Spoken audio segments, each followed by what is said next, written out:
Om Namo Bhagavate Vasudevaya. Om Namo Bhagavate Vasudevaya. Om Namo Bhagavate Vasudevaya.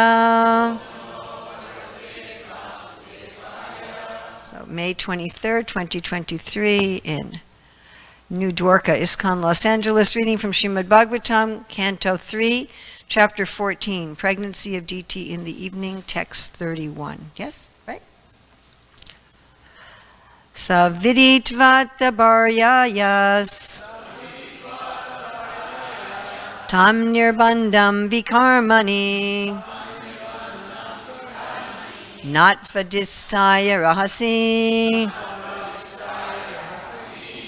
tayatopaviveshahi saha he viditva understanding ata thereupon bharyaya of the wife tam that nirbandham obstinacy vikarmani in the forbidden act natva offering obeisances dishtaya unto worshipable fate rahasi in a secluded place taya with her ata thus upavivesha lay he certainly. Srila Prabhupada's translation. Understanding his wife's purpose, he was obliged to perform the forbidden act, and thus after offering his obeisances unto worshipable fate, he lay with her in a secluded place. Srila Prabhupada's purport. It appears from the talks of Kashyapa with his wife that he was a worshipper of Lord Shiva. And although he knew that Lord Shiva would not be pleased with him for such a forbidden act, he was obliged to act by his wife's desire, and thus he offered his obeisances unto fate. He knew that the child born of such an untimely sexual intercourse would certainly not be a good child, but he could not protect himself because he was too obligated to his wife. In a similar case, however, when Thakur Haridas was tempted by a public prostitute at the dead of night, he avoided the allurement because of his perfection in Krishna consciousness. That is the difference between a Krishna conscious person and others. Kashyapa Muni was greatly learned and enlightened, and he knew all the rules and regulations of systematic life. Yet, he failed to protect himself from the attack of sex desire. Thakur Haridas was not born of a Brahmana family, nor was he himself Brahmana, yet he could protect himself from such an attack due to his being Krishna conscious. Thakur Haridas used to chant the holy name of the Lord 300,000 times daily. Sa viditva tabaryayas tam nirbandham vikarmani natvadishtaya rahasi Tayatopa viveshahi. Understanding his wife's purpose, he was obliged to perform the forbidden act, and thus after offering his obeisances unto worshipable fate, he lay with her in a secluded place. So I thought the word vikarma here is very interesting. We have karma, vikarma, and akarma. So karma is the good things that you get good results for. Right, pious activities that you get, a beautiful body and money and education. And vikarma is the bad things that will get you in trouble, that will get you poor and sickly and in legal trouble. And then there's akarma, which gives you liberation. So here we have vikarma. Now, of course, we might ask, how is this vikarma? They're married and she wants a child. That seems pretty karma. So what made it vikarma was, Prabhupada has this word, untimely. And I think this is a very interesting concept. We find this also in the Bhagavad Gita in regards to the three modes of nature. that something that's normally good and pious, when done at the wrong time or in the wrong frame of mind, makes it sinful. Isn't that interesting? Like if you look at charity in the modes.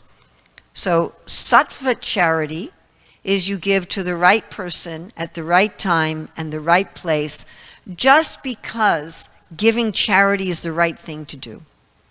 You're not trying to get anything out of it. You're trying to be in harmony with truth. That's what sattva means. Sat means true, and tva means ness, like goodness, truthness. I want to do what's true and right just because it's true and right. People who are very sattvic, they're like, I'm in harmony with truth, right? That's their ego. I'm very in harmony with truth. They're giving charity because that's the right thing to do. Then in Rajas, you're still giving to the right person at the right time and the right place. But you're doing it so that you can be praised and that you can get good karma. Other people will notice. Or also, Srila Prabhupada says, which is very relevant to this, is you may be giving charity out of obligation. Prabhupada uses the word obliged in this purport, in the verse and in the purport. So your boss says to you, you know, everyone's expected to give in charity, and so you give in charity. Have you ever given your time, energy, thought, care, money because someone pressured you to do it and you didn't really want to do it? So that puts it into Rajas. You're doing the right thing at the right time and at the right place, but you have some resentment about it.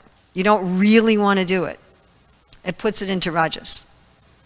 Then in Tamas, you're giving to the right person but the wrong place. You're giving to a saintly person, you know, while they're in the bathroom. Here's your or disrespectfully, here Maharaj, here's your donation. Or you're giving to the wrong person. You know, you're giving to an alcoholic for them to buy more alcohol. But it can be you're giving to the right person, but there's something funny about it. You know, like, excuse me, Prabhu, I'm on the toilet. This is not the right place to give me your donation. Or you wake them up in the middle of the night. Hello, hello, I want to give you Prabhu, it's 1 a.m. So just having it be at the wrong time, it can be the right thing, but the right thing at the wrong time can push something into tamas and make what's normally karma, vikarma. That's interesting, isn't it? Right? We have in the 7th canto, when it's asked, why is the Lord appeared to be partial? Which kicks off the whole story of Nrsingadev. And the answer is the Lord is not partial. He favors sattva. And to me this is logical because sattva means truthness. So I always give the example that the builders and the architect of this building, they didn't make the walls to give you pain. They didn't make the windows to give you pain. But if you want to go in or out of the building, you can't use the walls or the windows. And that's not prejudice on the part of the builders. So when you go in and out through the doors, you're happy. And if you act in sattva, you're happy. Now, if you try to go in or out of the doors when they are locked, in other words, if you're using the right method but at the wrong time, the same effect will be there as if you try to go through the walls. Is that clear to everybody? So doing the right, have you ever brought up a very difficult conversation to a person at the wrong time? Who's ever done that? Right person, right conversation, it had to take place, but you brought it up at the wrong time. And what was the result? Nah.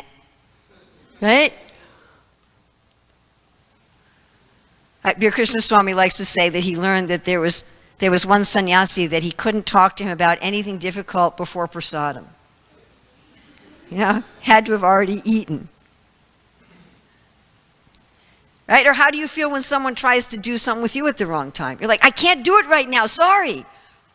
And they insist. It feels like someone trying to walk through a wall. So this becomes vikarma. Therefore, Krishna talks about how these laws of karma, they're very difficult, aren't they? We might think right person, right action, wrong time. And he told his wife, he said, this is the wrong time. Just wait a little bit. She's like, I don't want to wait. And then what does he do? He says, I guess it's destiny. I guess it's destiny. So this brings up our big question, is why do we do things we know are wrong? Who here has ever done something that they knew was the wrong thing to do? Anybody here ever done something you knew it was wrong when you were doing it? And it might be a little thing, like eating that third piece of cheesecake. You know, it might not be some major thing that's going to cause Hiranyakashipu to be born, but you know, it's something. And you know you're going to regret it. That's basically, we could say, a definition of vikarma. The definition of vikarma is it will bring some result. Its reaction is unfavorable, at least to you, who's doing the action, and probably to others. Right? To try to walk through the wall or try to get out of the building through the window, at least you yourself will suffer. And probably other people will suffer, because other people care about you, and if you try to get out through the window, they'll have to take you to the hospital, right? And they may have to take care of you while you're in a wheelchair for a month.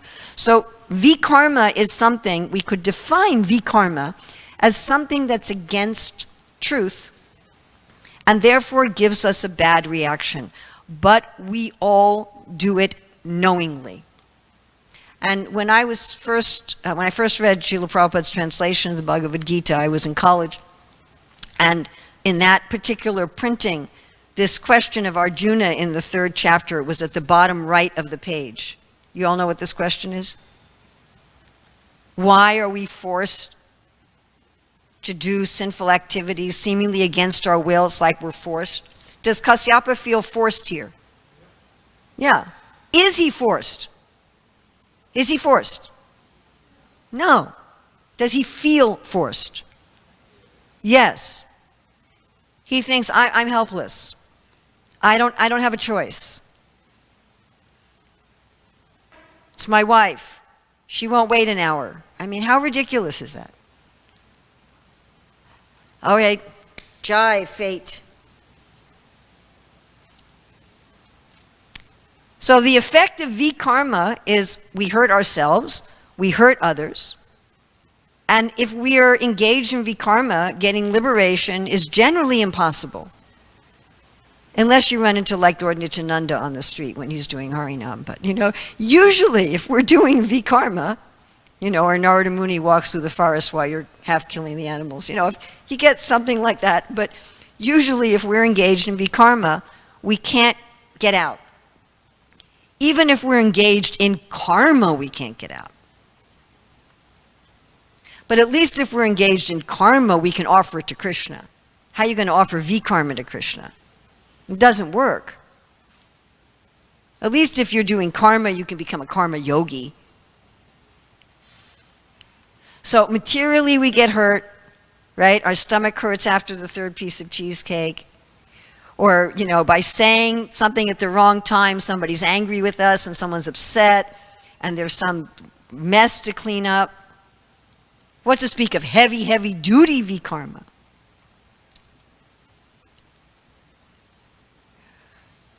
Now I'm going to ask a very difficult question, but I think it needs to be asked. Do we have people who are members of our Krishna consciousness movement, apparently initiated, so forth, who have engaged in horrific vikarma? And the answer is yes. Am I correct? Yes? If there's anything that goes on in the world, it has happened to people who are members of our Hare Krishna movement. Yes? We have people who've engaged in horrific criminal activities, not just eating 3 pieces of cheesecake or getting in an argument at the wrong time of day. Why? What's the cause and what's the solution? So what is the cause? You know, when I read this, that Arjuna asked this question, what's the cause? And then, what's the cause? What's the cause? Because I knew even then at college when I was 17 that I also had a problem with this, that I did things that I knew would give me some bad effect, and I felt like I was obligated, and I turned the page, and I read, and what did Krishna say? It is our lust. And I was very disappointed. I'm like, that's it? But what does lust mean? It means I want to do this thing so much, and generally I want to do it so much right now. This was also a right now problem. I want this so much, and I want it right now, that forget about the consequences. Does that make sense to everybody? It's this sense of an urgent crisis. I know I shouldn't talk to this person right now, but it's urgent. I have to eat that other piece of cheesecake. It's going to go away. But it's the same thing with people who do even very horrific criminal activities. I have to do this.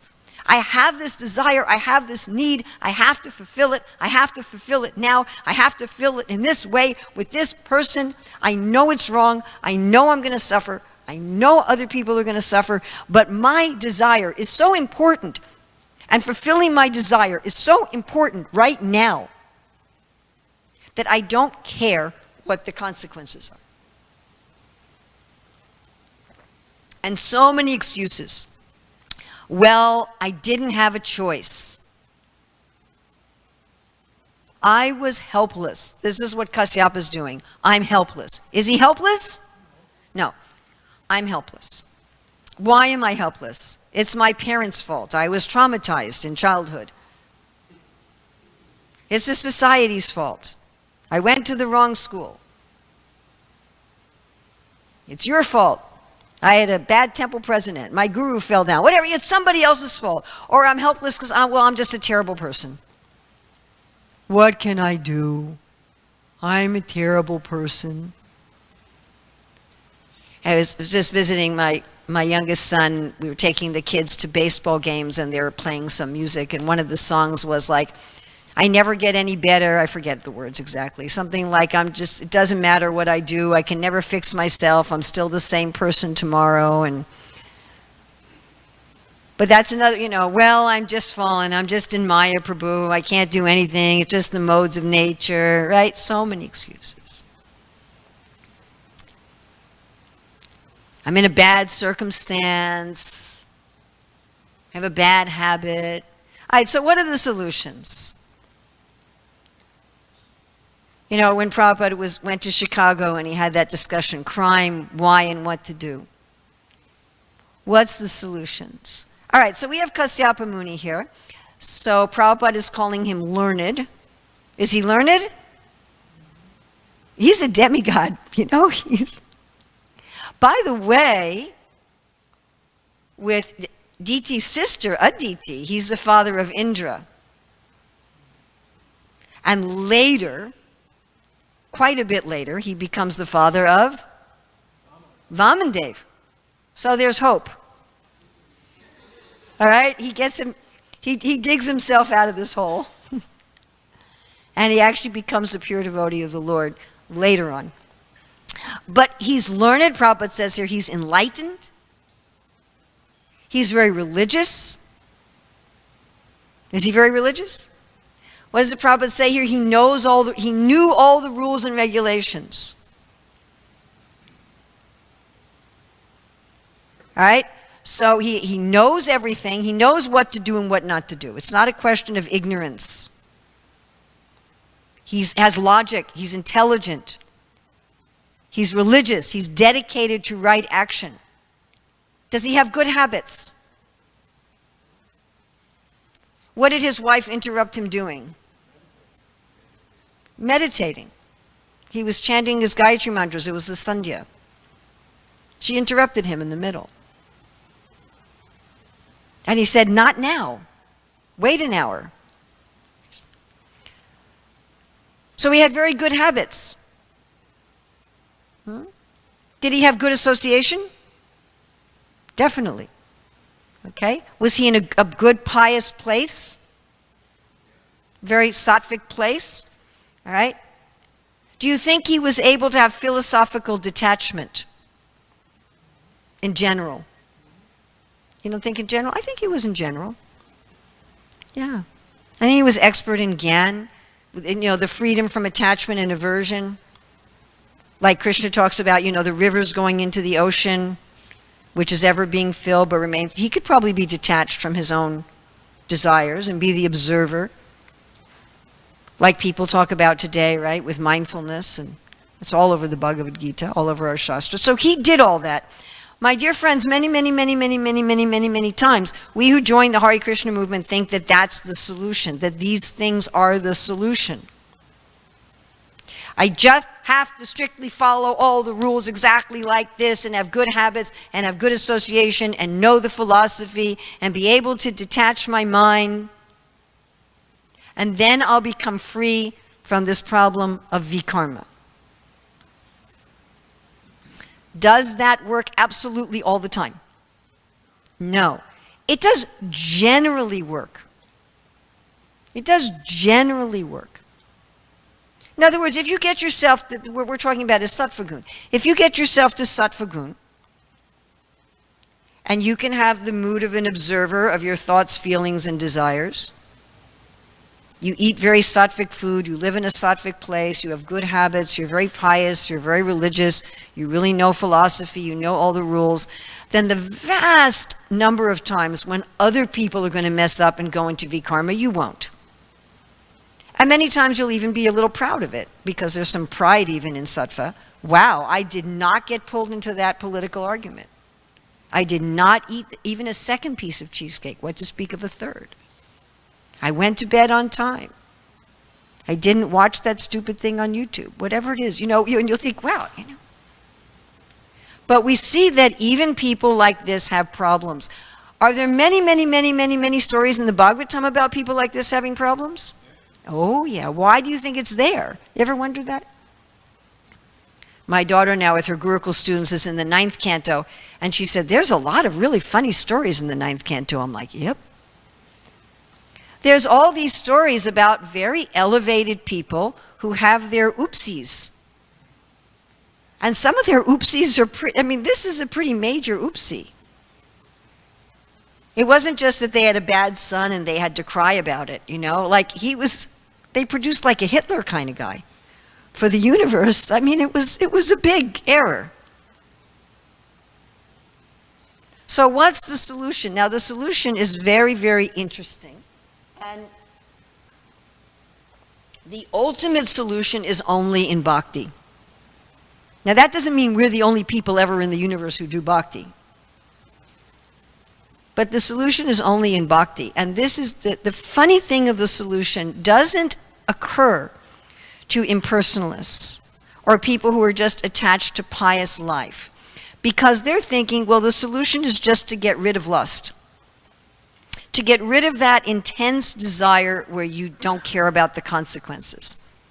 Right? And again, they'll try to do it through external piety or internal mental detachment, like notice a desire at the contemplation phase and never let it get to attachment and never let it get to lust.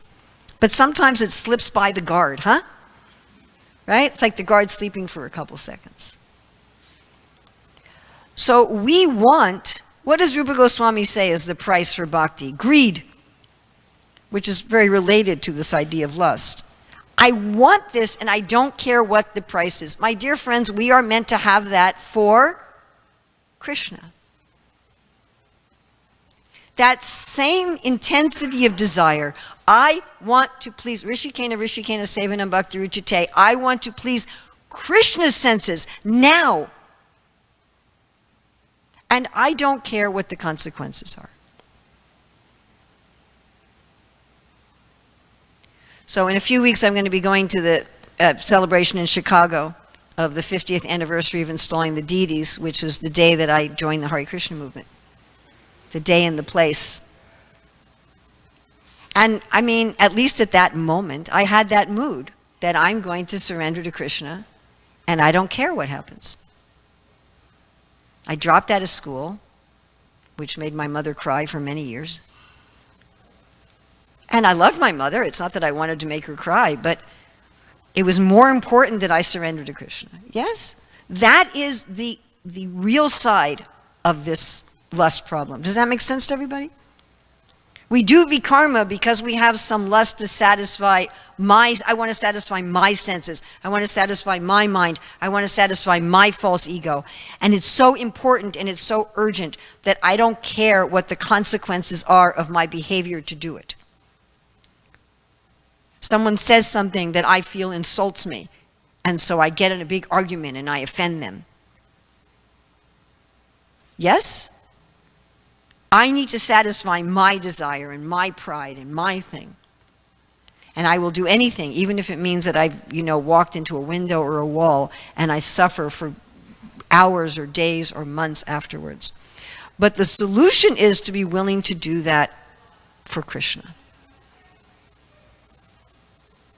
And when we're willing to do that for Krishna, then we're completely safe from falling into vikarma. It can't sneak past you.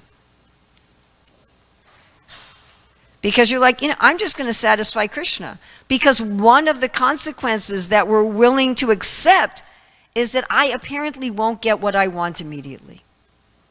It becomes the opposite. Someone insults me and I'm thinking, what would satisfy Krishna? Will Krishna be satisfied by Trinadapi Suniche? No, that's what would satisfy Krishna. If I just go, yeah, whatever. Yeah, whatever. Oh, but the consequences might be that people will think this thing of me. I don't care. What about the consequences? So let them think this and that of me. Jai Haribo, that's Krishna's problem. He can defend me if he wants. If I don't do this right now and say this right now, something bad may happen. Whatever. If something bad happens to me, that's Krishna's problem. Let him take care of that. What would make Krishna happy in this moment? Never mind if making Krishna happy means that somebody doesn't like me or whatever, I don't get any cheesecake at all. How can I make Krishna happy in this moment? And let me not worry about the personal consequences for my ego. Just like in lust, it's let me satisfy my ego and let me not worry about the consequences for Krishna. Do you follow? Yes? Let me satisfy my senses, my mind, my ego, and forget about the consequences for Guru and Krishna. That Prabhupada's going to sit and cry, oh well, too bad. And the opposite is, let me please Prabhupada, let me please Krishna, and if my ego has to sit and cry, well, too bad. Let my ego sit in the corner and cry. Go sit in the corner and cry, ego, until you get over it. You'll be fine. That's the only solution. Now, if we do that, we will also practice detachment from attachment and aversion. We'll also practice being the observer mentally, watching our thoughts, feelings, and desires flow past us. We'll also have good habits. We'll also have good association. We'll also know the philosophy. We'll also know the rules. We'll also follow the rules, but that will not save us in and of itself. You get that? Does that make sense? And thinking that that will save us in and of itself is not.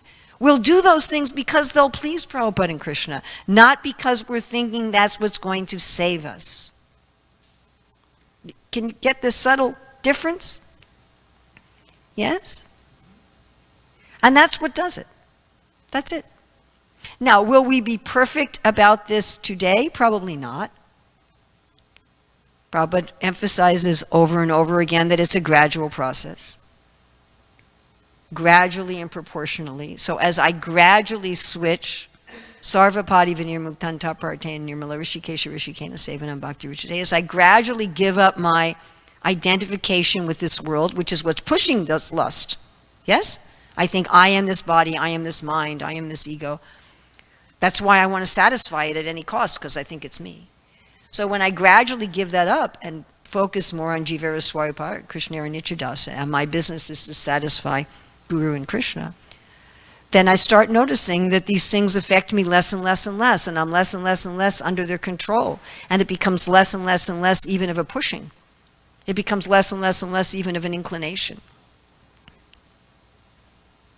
It's not so much an inclination that I have to like go, okay, well, what would, it becomes more and more automatic that I just want to satisfy Prabhupada and Krishna. And that's the only ultimate solution. So I got to 8:26. Questions, comments, corrections, additions, subtractions, chastisements? Yes, Marge. Could you repeat if I missed it? What made it an inauspicious time for that relationship? It was at the.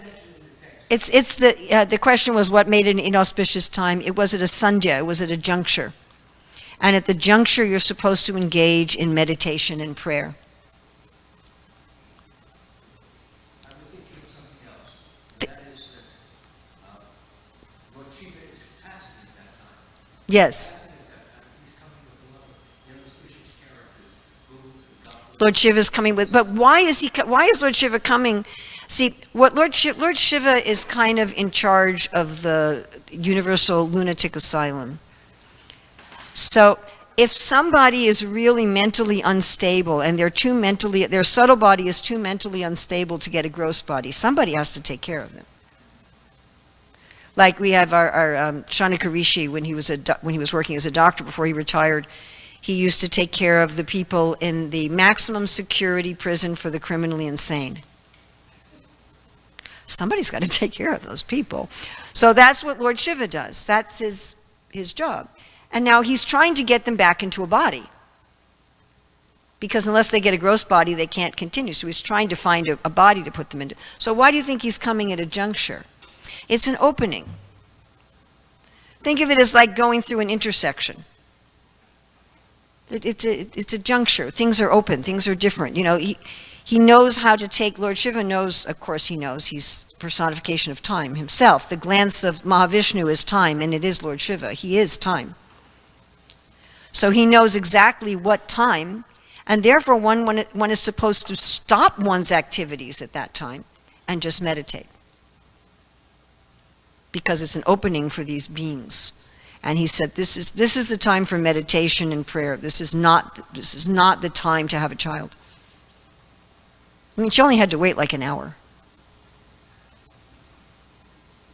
And it wasn't, by the way, it wasn't wrong of her to want a child with her husband. Everybody understands that, right? That wasn't like wrong. But what was wrong is she wasn't respecting the time. And it said that she wasn't respecting her husband either. You know, the mood was, I mean, there was also some envy there. She said, you know, my co-wives have children and I don't, and some of that. She has, you know, we find later in the Bhagavatam that she has some issues with these things. In the 6th canto, yes? Diti has some problems. Now there, in the 6th canto, Kashyapa deals with her very differently. Yes? There, where she wants a child who's going to kill Indra, he's able to work with her, and she becomes a Vaishnavi, actually, later on. So don't worry, she gets it together. Not only does he get it together, it has a happy ending. Yes? Hold on. Oh, thank you. Okay. So I'm curious about that you mentioned that this personality had an apparent sense of lack of choice. Yes. And I just wonder, how do we continuously return or remind ourselves to the sense of choice, that we are always at choice? Oh, I really like that question. I think that's a habit that we can get. I always have a choice. I always have a choice.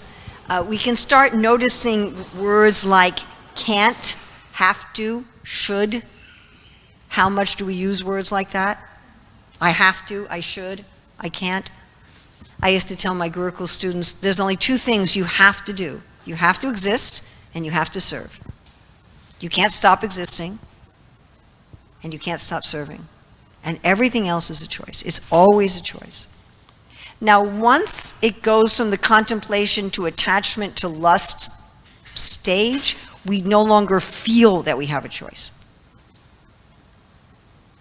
The definition of the lust stage is that it feels as if It's an urgent crisis, and we absolutely have to act a certain way, that there's no choice. And people will say, I had no choice. There is always a choice.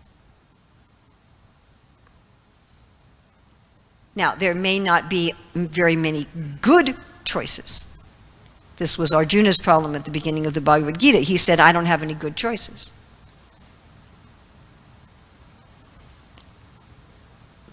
So externally, we may be in a situation where there's not very many good choices, but we can always choose a karma. We can always choose to act for Krishna's pleasure. That we can always choose. That choice is always within our power. Even if on the external platform, we don't have some sort of ideal choice to make. Now here when it says Kashyapa offered his obeisances to fate, he wasn't really like offering it to Krishna or even just to Lord Shiva. He was just saying, I guess it's destined, what can I do? Dhritarashtra was really good at this. This was his MO. So every time, Duryodhana came up with something, he'd say, what can I do? I can't control my son.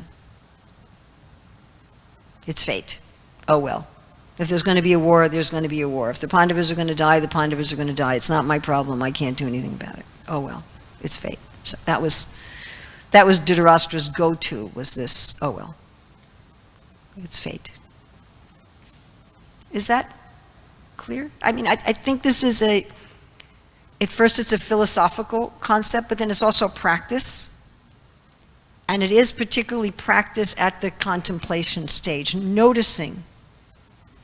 Like noticing. These things often come upon us so fast we don't realize, and sometimes we go right to anger. Yes?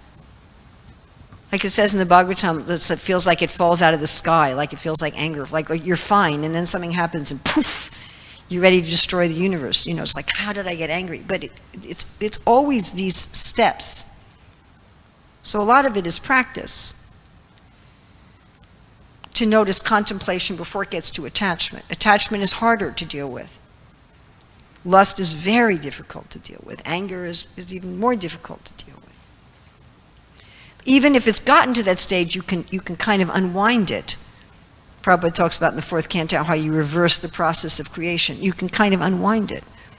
Okay, I'm angry. Why am I angry? What was I, absolutely attached to that I'm not getting, or I'm afraid I'm not going to get?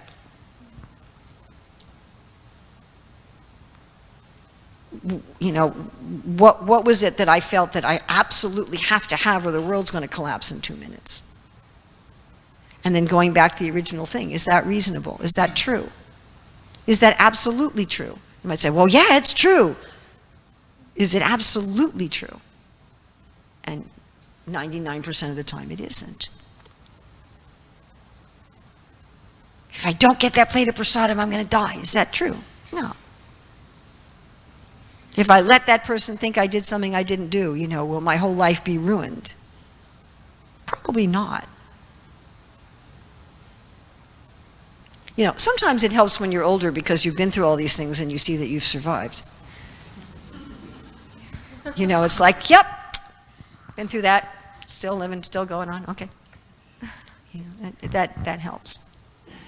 But sometimes getting older doesn't help if a person has been habituated to giving into these things all the time. The ability to see that there's a choice point early on may be more and more difficult to do. And we see this even to people in our Hare Krishna movement. And they'll cover it with something philosophical. I mean, I've been guilty of this. Acting out of lust and anger, thinking I'm defending Prabhupada's movement or something like that. I mean, yes? Do we see this? Yes? I have a follow-up question. Yeah, okay. And then we're getting late in them. So you just mentioned that there's the fate, like leaving it up to fate, and I wonder what is the difference between saying, oh, it's fate, and like, oh, it's Krishna's plan, or he's caring for everything. Well, unless Krishna is sitting on your chariot, driving your chariot, and saying, yes, kill Karna while he's fixing his chariot wheel, please do not do vikarma thinking it's Krishna's plan. Yeah. Okay? If Krishna's personally there on your chariot, and he says, Karna's fixing his wheel, this is the time. which is normally vikarma. Figure that Krishna doesn't want you to do vikarma by definition. By definition, vikarma is something that is not in accord with even ordinary truth, what to speak of absolute truth. Like, who's going to ask you to walk through the wall? Now, if the Lord walks off the altar and walks up to you and says, walk through the wall, go ahead, walk through the wall, don't worry about it. But generally, the walls are there for you not to walk through. I mean, a very, very, very, very, very, very simple example. So you're at someone's house and they have ways they like things to be done. Right? So you do things the way they like to be done. Like I was just at Kashyap's house and he puts his wooden utensils in the dishwasher. When I'm at his older brother's Murari's house, he never puts wooden utensils in the dishwasher. They have their different ways. But suppose I'm visiting Murari, and he said, you know what? You can put that wooden utensil in the dishwasher. So if God's in front of you and says, you can do this, then you can do it. Otherwise, vikarma means something that's opposed to the Lord. So you're not, I'm going to do something that Krishna doesn't want, and I'm going to say it's Krishna's arrangement. It's incongruous. It doesn't make any sense. Has anyone ever done something for you that they knew you wouldn't want, figuring you would want it? I know you don't like this, but I think it's what's good for you anyway, so I'm going to do it for you anyway. Has ever anyone done that to you? People have done that to me. Did you like it? No, not at all. You're like, excuse me. I mean, I remember, I'm not going to say the specifics, but I was telling this one devotee, okay, I can do any service, but not this service. And then she came and said, I have something wonderful for you, Urmila. Oh, what's that? This service. And I'm looking at her and thinking, I just told you that was the one thing I didn't want to do. I love doing it so much. You will also love it. And I'm sitting there thinking, huh? So to say I'm going to do something that I know that Guru and Krishna don't want me to do, and then I'm going to just say it was their arrangement and leave it up to them is contradictory. When do we say, leave it up, you do the right thing and then you leave the results up to Krishna? Yeah. Well, my curiosity was more of like, okay, we know it's out of our control, like with Duryodhana, or just saying about his son of like, oh, I will leave it up to fate. But Duryodhana was under Dhritarashtra's control. Yeah. It's not true. Okay. He was lying. If it's actually under your control, then it's out of your control. I can't control what you eat for breakfast. Yeah. But whether or not Kashyapa has a relationship with his wife was definitely under his control. Absolutely, totally, definitely. She wasn't raping him. It was absolutely under his control. And how Dhritarashtra dealt with Duryodhana was also under his control. Of course, things got to a point where he would have had to put his son in jail to stop it. But he allowed it to get to that point. Is that all right? Yeah. Ultimately, none of us can control the result, but we can control our own actions. Okay, we'll take one more and then we need to stop. Otherwise, I get in trouble. Yes? Prabhu? You had raised your hand. You already answered my question. I already answered your question. Yeah. All right, It very was good. in relation to the pleasing of Guru and Krishna. Very good. And okay. Srila Prabhupada ki jai. Thank you so much for your hospitality and engaging me in Srila Prabhupada's service.